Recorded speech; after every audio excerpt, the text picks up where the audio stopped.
El día de hoy les traigo un tema un poco complejo. Estamos hablando de un tipo de proceso mediante el cual se pueden solucionar controversias tan delicadas como lo son las laborales. El día de hoy voy a hablarles entonces del proceso ordinario laboral. ¿Este proceso de dónde surge? Tenemos que tener presente que a medida de los avances que han habido a lo largo del tiempo, sobre todo de la mitad del siglo XX hacia acá, los trabajadores han venido ganando distintas batallas en contra de los empleadores en pro de buscar de alguna forma las condiciones laborales más justas y beneficiosas posibles para ellos. Visto de esta forma, tenemos que los trabajadores que ostentan de por sí un contrato, bien sea a término fijo o a término indefinido, tienen distintas prestaciones. Estamos hablando de primas, cesantías, intereses a las cesantías, vacaciones, etcétera, etcétera, etcétera. Tenemos que tener presente que la legislación laboral contempla solo los mínimos que debe contener una relación laboral en cuanto a contraprestaciones por el servicio prestado. Ello quiere decir que convencionalmente o pues mediante algún pacto colectivo se pueden pactar con el empleador distintas prestaciones adicionales a las que pues demanda la ley en sí misma. Tenemos entonces que cuando existe una controversia entre empleador y trabajador, tengas en cuenta que se ha querido cambiar la palabra patrono por empleador, encontramos que debemos acudir a la jurisdicción del trabajo o la jurisdicción laboral para que sea el juez laboral quien determine la resolución de las controversias que se presentan entre empleador y trabajador. Visto de esta forma, existen distintos procesos que se ven inmersos dentro de un mismo trámite, por así decirlo. Estamos hablando de todos aquellos que no están clasificados como especiales en el Código Procesal del Trabajo y la Seguridad Social y se clasifican entonces bajo el imperativo de un proceso ordinario. En este sentido, encontramos que distintas controversias, como aquellas referentes a la seguridad social, la ineficacia del traslado de régimen pensional, aquellas relacionadas al contrato de realidad o al incumplimiento de los contratos de trabajo, se encuentran inmersas dentro del proceso ordinario. Pero la cuestión es, ¿cómo se lleva a cabo este proceso?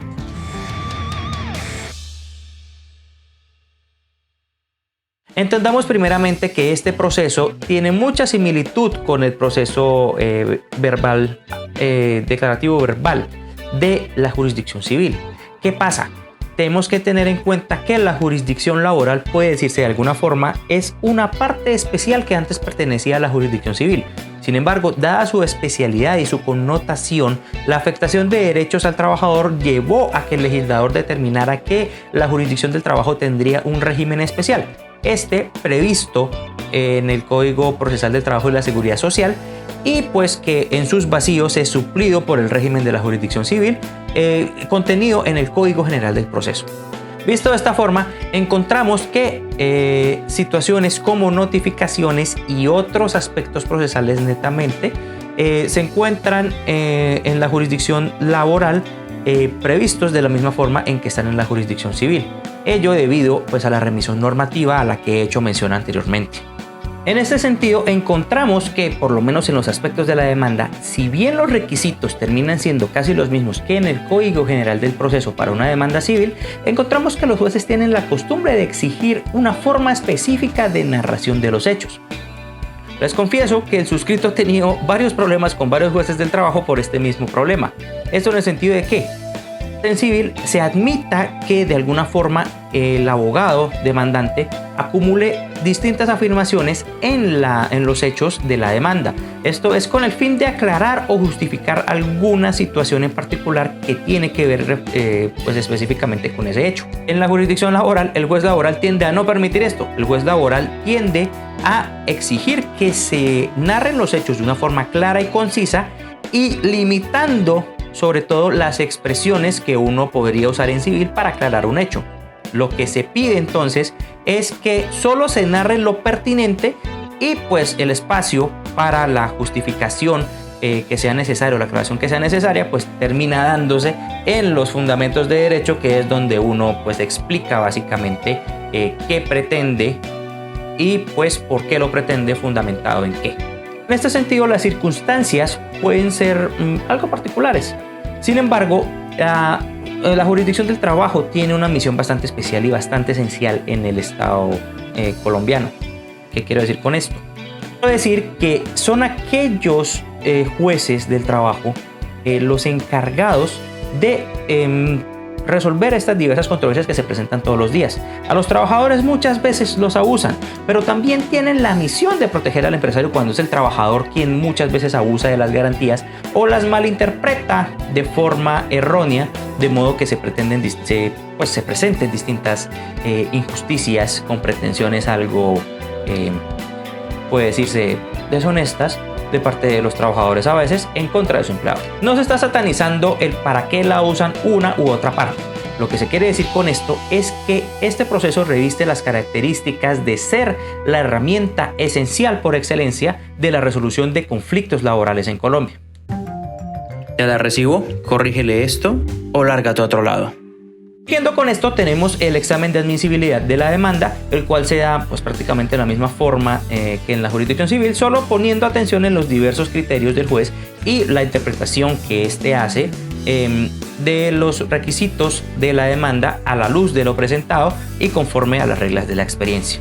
Aclarar que muchas veces, aunque los jueces lo nieguen, los jueces tienden a interpretar cada uno a su manera, de acuerdo a su experiencia, de acuerdo a su criterio, las normas para cuestiones básicas como criterios de admisibilidad, inadmisibilidad o rechazo de una demanda.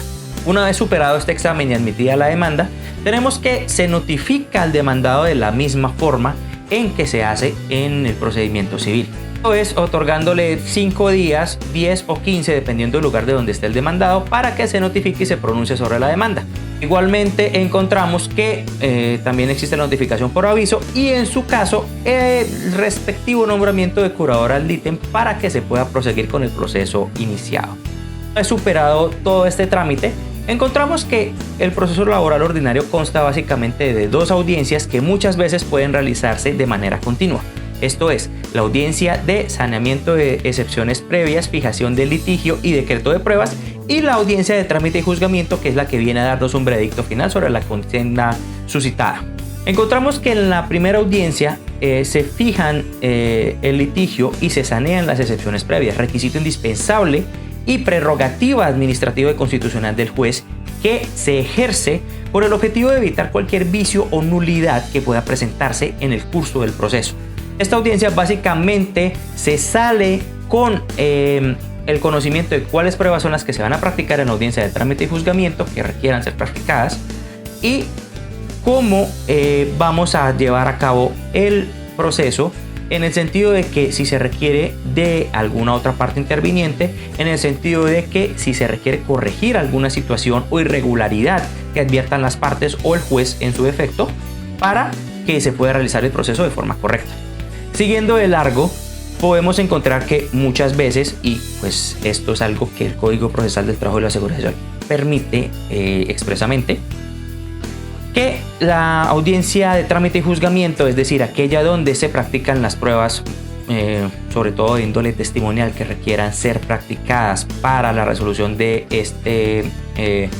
esta contienda, se realizan de forma muchas veces expedita. Muchas veces podemos encontrar que el juez, si lo encuentra pertinente, realiza la correspondiente audiencia de trámite y juzgamiento una vez ha finalizado la audiencia inicial.